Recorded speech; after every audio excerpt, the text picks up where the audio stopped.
जय हिंद दोस्तों, आपका स्वागत है आपके अपने चैनल पे जिसका नाम है स्टूडेंट एकेडमी। और आज हम शुरू करेंगे चैप्टर नंबर जो है 9 क्लास 9 जिसका नाम है force and law of motions. ठीक है, आइए शुरू करते हैं।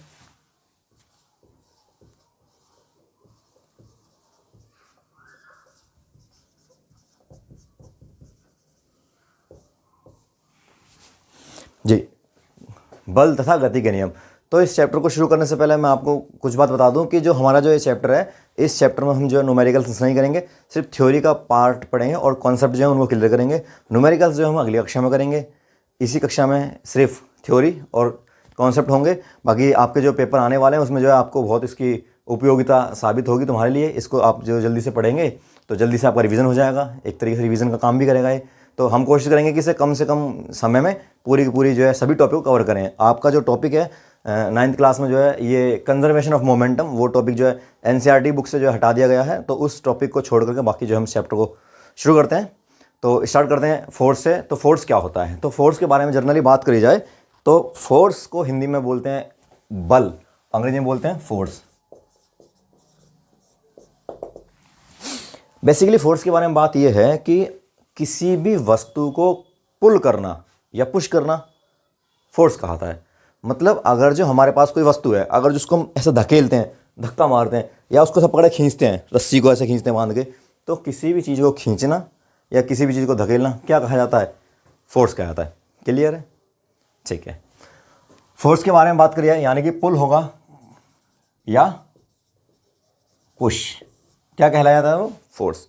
फोर्स के कुछ फैक्टर्स होते हैं, मतलब कुछ फैक्टर हैं जो डिपेंड करते हैं फोर्स के ऊपर। तो वो क्या है फैक्टर, उनको देखते हैं हम।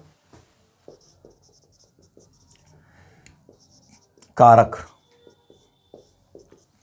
क्या होता है फैक्टर फोर्स के? फोर्स के फैक्टर हैं, जनरली फोर्स के फैक्टर क्या हैं कि जैसे मान लो पहला फैक्टर है कि अगर कोई वस्तु पहले से मोशन में है तो फोर्स के कारण ही उसको रेस्ट में लाया जा सकता है या उसकी स्पीड को कम या ज़्यादा किया जा सकता है, पहली बात। दूसरी बात क्या है कि अगर कोई वस्तु या कोई ऑब्जेक्ट रेस्ट में है तो उसको मोशन में भी लाया जाएगा, तो फोर्स की वजह से ही लाया जाएगा। तीसरी बात, किसी भी वस्तु का जो साइज़ है, शेप है, उसको अगर जो हम चेंज करना चाहें तो बिना फोर्स के उसको हम नहीं कर सकते। जैसे हमारे पास फॉर एग्जांपल एक बोतल है, तो बोतल है, हमारे हाथ में पकड़ी है बोतल है, उसको जब हम दबाएंगे तो पिचक जाएगी वो, यानी कि उसकी जो शेप है वो चेंज हो गई। वो शेप कैसे चेंज हुई उसकी? उसके ऊपर फोर्स अप्लाई करने के बाद में। अगली बात जो है कि अगर जो हमारे पास कोई वस्तु है, उस वस्तु की डायरेक्शन जो है, वो वस्तु कोई मोशन में पहले से, और उसकी अगर जो हमें डायरेक्शन चेंज करनी पड़े तो वो भी किसकी वजह से होगी? वो भी होगी किसकी वजह से? फोर्स की वजह से। तो ये चार बातें बेसिकली हैं, नॉर्मल मोटी मोटी बातें चार यही हैं कि पहली बात तो ये है कि हम उसकी डायरेक्शन चेंज करेंगे, चेंज। दूसरा, उसकी वेलोसिटी चेंज कर देंगे। तीसरा, उसकी शेप चेंज कर देंगे। और अगर जो वो रेस्ट में है पहले से ही तो उसको किस में ले आएंगे? हम मोशन में लेके आ जाएंगे उसको जो है गति में ले आ देंगे जो है फोर्स की वजह से। तो ये फोर्स है। तो जनरली फोर्स के बारे में देखो बहुत साइंटिस्ट ने बताया, लेकिन इसका सबसे ज़्यादा श्रेय जो जाता है न्यूटन जी को। न्यूटन जी ने बताया था फोर्स, इसलिए उनके सम्मान में फोर्स की एक यूनिट रखी गई जिसका नाम रखा गया क्या? न्यूटन। तो जो फोर्स है, इस फोर्स की यूनिट क्या कहलाती है? इसकी कहलाई जाती है यूनिट न्यूटन, जिसको हम एन से रिप्रेजेंट करते हैं। ठीक है, बाकी इसकी और यूनिट भी है, लेकिन स्टैंडर्ड यूनिट्स की ऐसा यूनिट जो है वो न्यूटन्स है। फोर्स के बारे में आपने 7th क्लास में पढ़ा होगा फोर्स के बारे में कि फोर्स दो तरह का होता है, contact force, non contact force. उसका भी यहाँ काम नहीं है, यहाँ मतलब मेन वो बात करेंगे जो हमारे एग्जाम पॉइंट ऑफ व्यू से इंपॉर्टेंट है। तो फोर्स के बारे में बात करें तो फोर्स दो तरह की है। एक फोर्स है बैलेंस्ड फोर्स, यानी कि हिंदी में बोलते हैं इसको संतुलित बल, संतुलित बल। दूसरी है अनबैलेंस्ड फोर्स,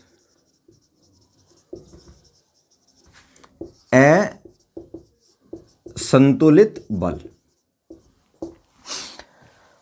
बच्चों बात है कि बैलेंस्ड फोर्स होती क्या है?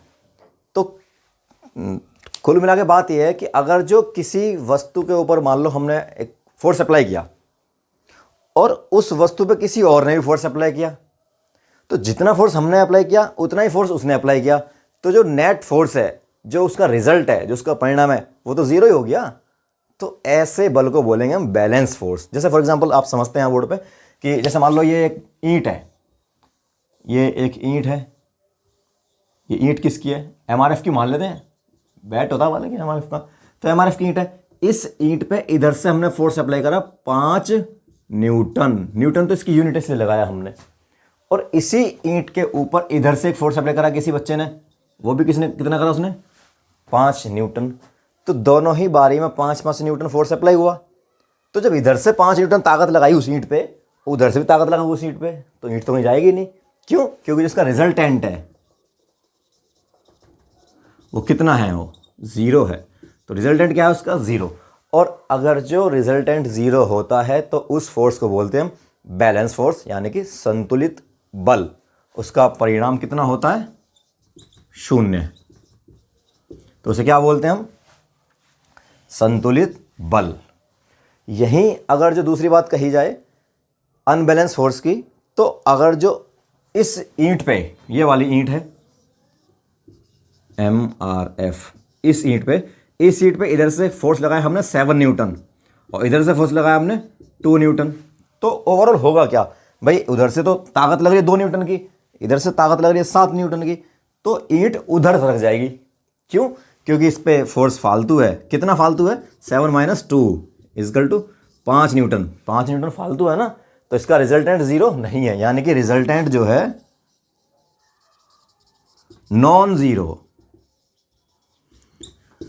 अगर किसी फोर्स में ओवरऑल मतलब कई तरफ से फोर्स लग रहा है और उसका जो रिजल्टेंट है वो नॉन ज़ीरो है, तो अनबैलेंस फोर्स है। और कई तरफ से फोर्स लग रहा है, कई डायरेक्शंस में फोर्स लग रहा है, लेकिन उसका जो नेट जो फोर्स है वो नेट जो रिजल्ट है उसका क्या है? वो 0 है। तो कौन सी फोर्स है? वो बैलेंस फोर्स है। तो आप समझ गए होंगे कि बैलेंस फोर्स क्या होती है और अनबैलेंस फोर्स क्या होती है। ठीक है, आगे चलते हैं टॉपिक में।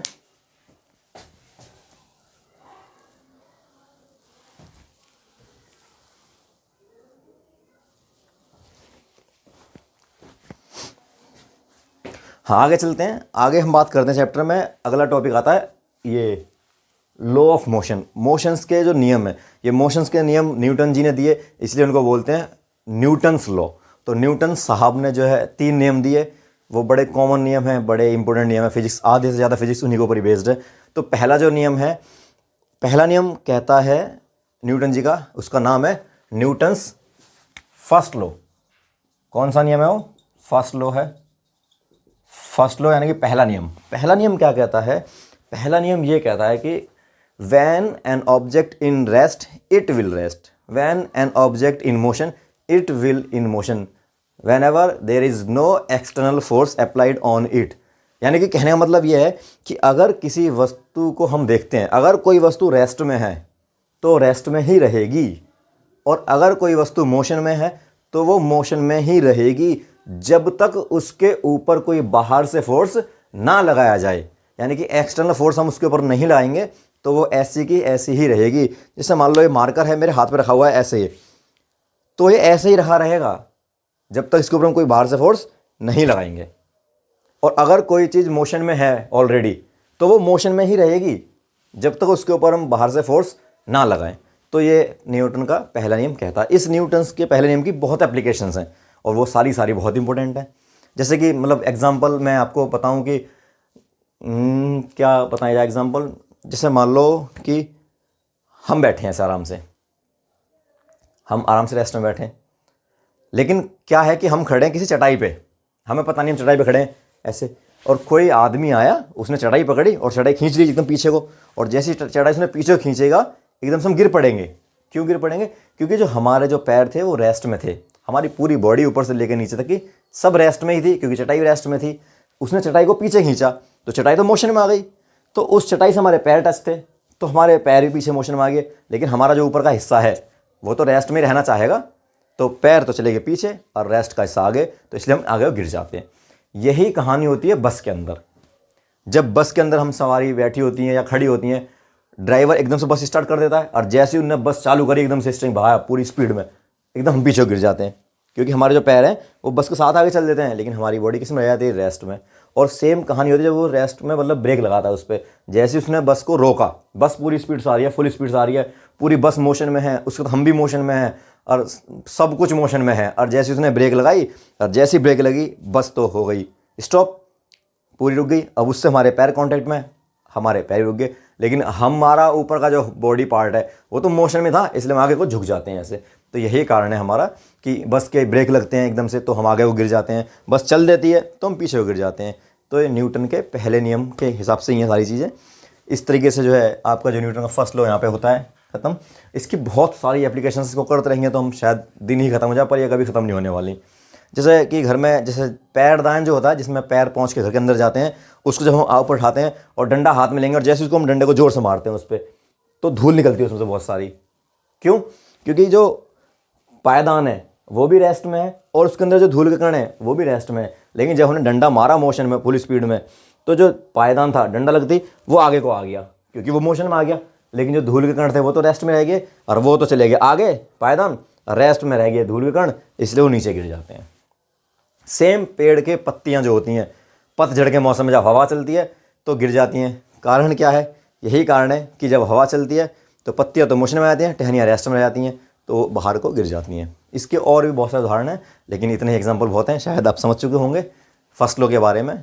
यानी कि जब तक कोई वस्तु रेस्ट में है तो वो रेस्ट में रहेगी जब तक उसके ऊपर कोई बाहर से फोर्स आके ना लगे। अगर इस कमरे में यहाँ पे चेयर रखी है तो चेयर रखी रहेगी कई महीनों तक, सालों तक, जिंदगी भर तक, जब तक कोई इसको बाहर से आके फोर्स ना लगाए। ठीक है, तो ये न्यूटन का फर्स्ट लॉ था। अब चलते हैं हम न्यूटन जी के सेकंड लॉ के ऊपर। सेकंड लॉ देखते हैं। सेकंड लॉ शुरू करने से पहले हम देखते हैं अगला टॉपिक, इनर्शिया।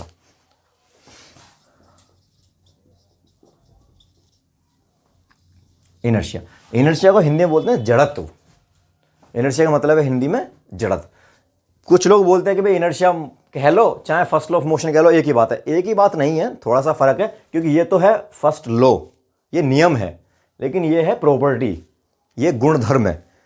हालांकि लगभग लगभग सेम हम इसको मान सकते हैं, लेकिन आप समझे इनर्शिया क्या होता है। इनर्शिया का मतलब है कि when an object resist the property, यानी कि कोई जो वस्तु है वो चाहती है उसका विरोध करना मोशन का।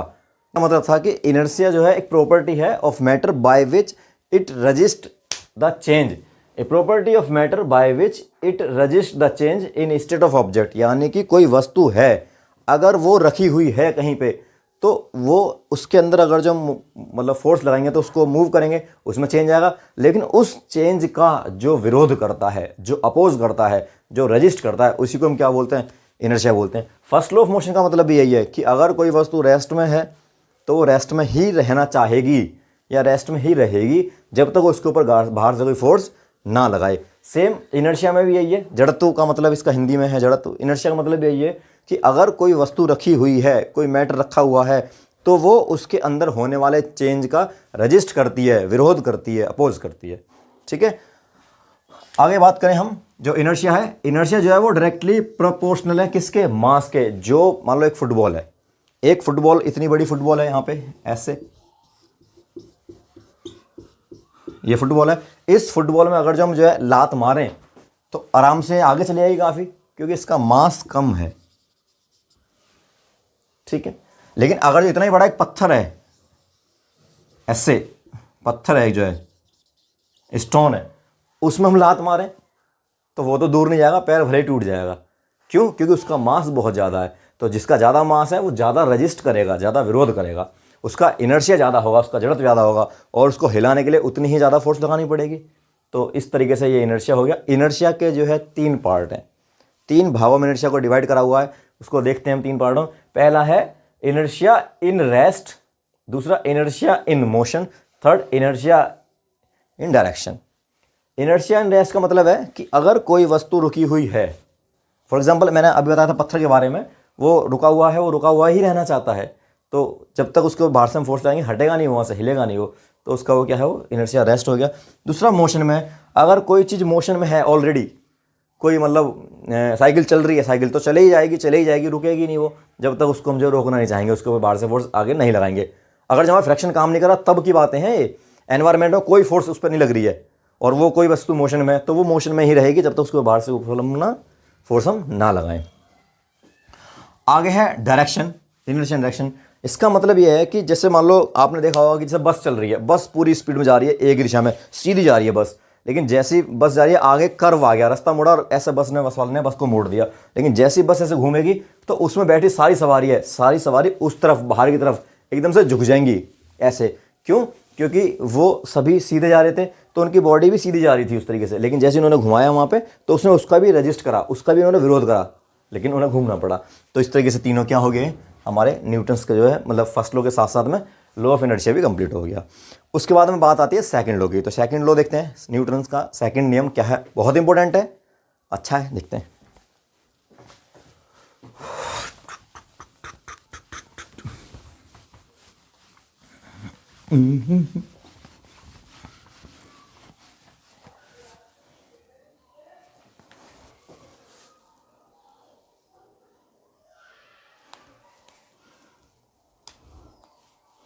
से पहले हम देखेंगे एक टॉपिक जिसका नाम है मोमेंटम। ठीक है, मोमेंटम देखेंगे। मोमेंटम क्या होता है एक्चुअली में, मोमेंटम क्या है, इसकी कोई खास डेफिनेशन तो है नहीं, लेकिन इंपॉर्टेंट क्या है मोमेंटम। अगर मैं लिख देता हूं, द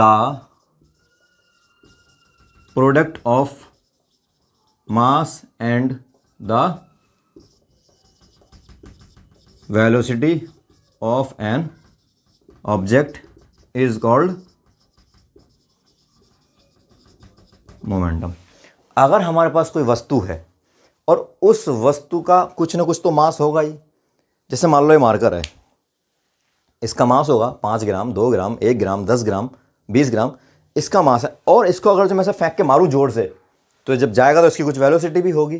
तो जो इसकी वेलोसिटी है उसकी जो वेलोसिटी है उसकी जो मल्टीप्लाई है, उसकी मल्टीप्लाई इसके हम किससे कर देंगे, मास से कर देंगे। तो क्या निकल कर आ जाएगा, मोमेंटम। यानी कि मोमेंटम क्या होता है, मास इंटू वेलोसिटी, ये हो जाएगा हमारा क्या, मोमेंटम। ठीक है, यानी कि मोमेंटम बेसिकली होता क्या है, momentum is the product of mass and velocity, simple सी बात है। यानी कि इसको बोलते हैं हिंदी में संवेग। संवेग क्या होता है, द्रव्यमान इंटू वेग का गुणा, क्या कहला जाएगा, संवेग। ठीक है, ये हमारा है मोमेंटम, ये हमारा क्या है, मास, और ये हमारी क्या है, वेलोसिटी। बात आती है कि इसकी यूनिट्स क्या है। यूनिट्स बहुत जरूरी है फिजिक्स के अंदर। तो मोमेंटम यूनिट्स क्या है, अरे इसकी लिख दो यार किलोग्राम, और इसकी लिख दो मीटर प्रति सेकंड। तो ये इसकी क्या बन जाएगी, ये यूनिट, एसआई यूनिट। क्लियर है, मोमेंटम समझ में आ गया। हाँ, मोमेंटम मतलब क्या है कि किसी भी वस्तु का जो मास है उसकी जो मल्टीप्लाई है उसकी स्पीड से, सॉरी उसकी वेलोसिटी से कर देंगे तो मोमेंटम बन जाएगा। अब आते हैं सेकंड लॉ पे। ये देखिए सेकंड लॉ आपका, सेकंड लॉ क्या कहता है, द चेंज इन मोमेंटम, यानी कि वही मोमेंटम, वेलोसिटी और मास का product, the change in momentum is directly proportional to the force applied direction of force. मतलब कहने का ये है, अगर किसी भी वस्तु के मोमेंटम में चेंज करते हैं और उसके मोमेंटम में चेंज करने के लिए हमें फोर्स अप्लाई करनी पड़ती है, तो उस फोर्स को ही हम क्या बोल देते हैं, सेकंड लॉ। मतलब उसको ही हम बोलते हैं न्यूटन्स का सेकंड लॉ। आप मोमेंटम तो क्लियर ही है। मोमेंटम का मतलब है कि किसी वस्तु के मास में उसकी जो वेलोसिटी है, जो वेग है, उसकी गुणा कर देंगे। आगे जो है सेकंड लॉ देखते हैं। सेकंड लॉ में क्या बताई उन्होंने बात, कि जो हमारा मोमेंटम में चेंज है, उस मोमेंटम में चेंज लाने के लिए टाइम के रेस्पेक्ट में हम जो फोर्स अप्लाई करेंगे उसको हम बोलेंगे सेकंड लॉ। इसमें क्या होता है, जो फोर्स है वो directly proportional, change in momentum का मतलब होता है, भाई मोमेंटम का मतलब होता है m इंटू वी। तो वहां से मोमेंट की वैल्यू लिखेंगे यहाँ पे, एम वी माइनस का M U divide by time. आगे क्या करेंगे, f, इसको हटा देंगे यहाँ पे, इसको चलो लिखा रहने देते हैं, इसमें से कॉमन लेंगे हम m, और अंदर क्या v माइनस का u डिवाइड बाई t। उसके बाद में जब इसको हम हटाएंगे इसकी वैल्यू को, तो हटा देंगे यहाँ पे लेंगे वैल्यू हम constant k, m v minus का u डिवाइड बाई t। इसकी वैल्यू k बराबर होता है यहाँ पे 1। ठीक है, तो न्यूटन्स का यहाँ पे क्या है, सेकंड लॉ है।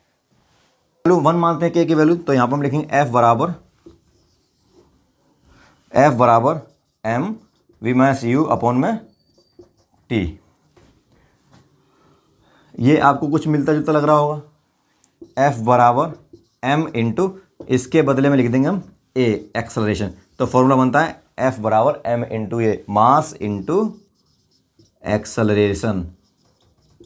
ये वही जो आपने पिछले चैप्टर में पढ़ा था। और फोर्स की यहाँ पे यूनिट क्या होती है, न्यूटन। लेकिन अगर जो इसकी यूनिट्स यहाँ पे लिखना चाहें तो क्या लिख सकते हैं, तो मास की यूनिट्स क्या होती है, किलोग्राम, और एक्सेलरेशन यूनिट क्या होती है, सॉरी, मीटर प्रति सेकंड का स्क्वायर। ये भी किसकी यूनिट हो गई, फोर्स की यूनिट्स हो गई। ठीक है, तो न्यूटन सेकंड लॉ है। इसके सेकंड लॉ के एप्लीकेशंस बहुत सारे हैं। इसका पहला एप्लीकेशन बताते हैं कि जैसे आपने देखा होगा कि जब क्रिकेटर क्रिकेट खेलते हैं तो कीपिंग करते हैं, और जो कीपर होता है वो जब बॉल पकड़ता है तो जैसी बॉल उसके सामने आती है तो जैसी बॉल वो पकड़ता है हाथ को पीछे लाता है, या तो इधर ले जाएगा हाथ को, या इधर ले जाएगा, या ऐसे पकड़ेगा कैच तो कैच को भी पीछे ले जाएगा। क्यों, क्योंकि हमें क्या करना पड़ता है कि हमें जो मोमेंटम को, जो यहाँ पे मोमेंटम को जो चेंज हो रहा है उसको चेंज होने में हमें टाइम बढ़ाना पड़ता है। जैसे मान लो हम खड़े हुए हैं, ऐसी बॉल उधर से आई, हमने ऐसे हाथ अड़ा दिया, बॉल हाथ में लगेगी, जैसी टकराएगी तुरंत मोमेंटम होगा, और मोमेंटम होगा बहुत एकदम कम समय में, क्योंकि ये तो हमारा कहीं गया नहीं, आए सीधी टकराई तो हमारे बहुत चोट लगेगी। लेकिन जब बॉल आएगी, इस पर टकराएगी और हम हाथ को, बॉल को पकड़ के एकदम पीछे ले जाएंगे हम, तो उसकी स्पीड को कम करना चाहेंगे, हम समय बढ़ाएंगे, यहाँ पर टाइम बढ़ जाएगा पीछे से ले जाने में, रोकने में, तो हमारी चोट कम आएगी क्योंकि हम मोमेंटम उसका कम कर देंगे। तो इस तरीके से इसका एप्लीकेशन था कि खिलाड़ियाँ जो हैं, ऐसा सवाल पूछा है तुमसे कि क्रिकेटर खिलाड़ी जो है कैच पकड़ते समय हाथ को पीछे क्यों करता है, ताकि उसके हाथ में चोट न लगे, क्योंकि वहाँ पे न्यूटन्स का सेकंड लॉ लगता है। दूसरी बात है, जब हम कूदते हैं कहीं छत पे, जब हम जंप लगाते हैं कहीं गली में या कहीं दीवार से कूदते हैं, तो जैसे ही हम कूदते हैं तो ऐसा नहीं कि खड़े खड़े ऐसे ऐसे कूद गए, नहीं, जब हम कूदते हैं तो थोड़ा सा हमें बैंड होना पड़ता है नीचे की ओर। जैसे बिल्ली कूदती है तो वो भी पहले नीचे की ओर बैंड होती है फिर ऊपर आती है, क्योंकि जितना हमारा वजन है, जितना हम मोमेंटम लेके ऊपर से आ रहे हैं, उस मोमेंटम को चेंज करने में थोड़ा हम समय देना चाहते हैं, क्योंकि जितना कम समय चेंज होने में मिलेगा ना, उतनी ही ज़्यादा चोट लगेगी। जैसे हमारे पास में गोली है, बंदूक की गोली है 5 ग्राम की, हमने किसी के फेंक के मारी है ऐसे, तो उसे कम चोट लगेगी क्योंकि इसकी वेलोसिटी बहुत कम है। लेकिन जब उसको हम पिस्टल से मारेंगे तो उसकी जो स्पीड बहुत तेज़ है, लेकिन मास तो उतना ही है उस बारी में, लेकिन उसमें चोट क्यों लगी, क्योंकि मास बढ़ गया। और अगर जो मास बढ़ गया किसी चीज़ का तो मोमेंटम बढ़ जाएगा, या फिर मास ना बढ़े, वेलोसिटी बढ़ जाए, तब भी मोमेंटम बढ़ जाएगा। अगर एक बच्चे ने जो है एक लड़के के ईंट फेंक के मारी और उतनी बड़ी जो है बॉल फेंक के मारी, तो ईंट से ज़्यादा चोट लगेगी ना, क्योंकि उसका मास ज़्यादा है, इसलिए मोमेंटम भी ज़्यादा हुआ। और सेम कंडीशन है, किसी के पास 2 बॉल हैं, एक फ्लैश की बॉल है और एक जो है लेदर की बॉल है, तो जो लेदर की बॉल किसी को मारेगा जोर से सिर में फेंक के, और फ्लैश की बॉल भी सिर में फेंक के मारेगा, तो लेदर की बॉल से ज़्यादा चोट लगेगी ना, क्योंकि उसका मास ज़्यादा है। तो मास या वेलोसिटी दोनों ही डिपेंड करती हैं मोमेंटम पे, और इसी मोमेंटम को चेंज करने के लिए हमें ज़्यादा से ज़्यादा समय लेना पड़ता है ताकि हम उसको कम कर पाएँ मोमेंटम को, ये वाला टाइम जो है। तो अगले चलते हैं हम न्यूटन्स के थर्ड लॉ पे, जो लास्ट नियम है और काफ़ी इंपॉर्टेंट सवाल है। ऐसा हुआ है कि हमेशा सवाल उससे बने हैं, क्वेश्चंस आए उस चैप्टर से, उससे मतलब टॉपिक से, थर्ड लॉ से, न्यूमेरिकल्स भी आए, 50-50 हमेशा रहा है। अभी हम देख लेते हैं क्या है वो, बाकी हम आगे बढ़ते हैं। तो न्यूटन जी का जो थर्ड लॉ है, थर्ड लॉ मतलब क्या कहता है, थर्ड लॉ कहता है कि अगर जो हम किसी वस्तु पे फोर्स अप्लाई करते हैं तो वो वस्तु भी हमारे ऊपर फोर्स अप्लाई करती है, जितना हम करते हैं उतना ही वो करती है, और जिस तरफ हम करते हैं उसके अपोजिट डायरेक्शन में वो हमारे ऊपर अप्लाई करती है। फॉर एग्जांपल, अगर जो मैंने ये इसको मार करूँ ऐसे जोर से मारा बोर्ड के, तो इसने जो बोर्ड को फोर्स लगाया, बोर्ड ने भी इसको फोर्स लगाया, लेकिन अपोजिट डायरेक्शन में। क्या कहता है थर्ड लॉ, कहता है to every action there is equal and opposite, यानी कि अगर जो हम किसी दीवार को धक्का लगाते हैं पूरी जोर से, तो दीवार भी हमारे ऊपर धक्का लगाती है। हम इस तरफ लगाते हैं, वो इस तरफ लगाती है, तो इसको बोलते हैं हम न्यूटन्स का थर्ड नियम। आई थिंक आपको क्लियर हो गया होगा।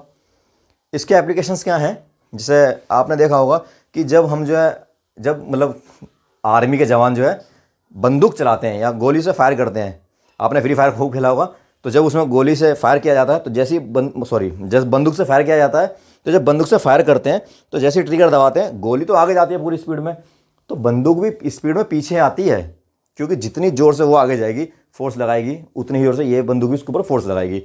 और दूसरा एग्जांपल है, जैसे एक नाव के किनारे, हम नदी किनारे तैर रहे हैं, हम जो है नाव में बैठे हुए हैं, हम नदी के किनारे, किनारा आ गया, अब हमें उतरना नाव से, तो जैसे हम नाव से जंप लगा के किनारे पे उतरेंगे, नाव भी पीछे आ जाएगी। क्यों? क्योंकि हमने अपने पैरों से फोर्स लगाई आगे के लिए और हमारे पैरों ने फोर्स लगाया उसको पीछे के लिए।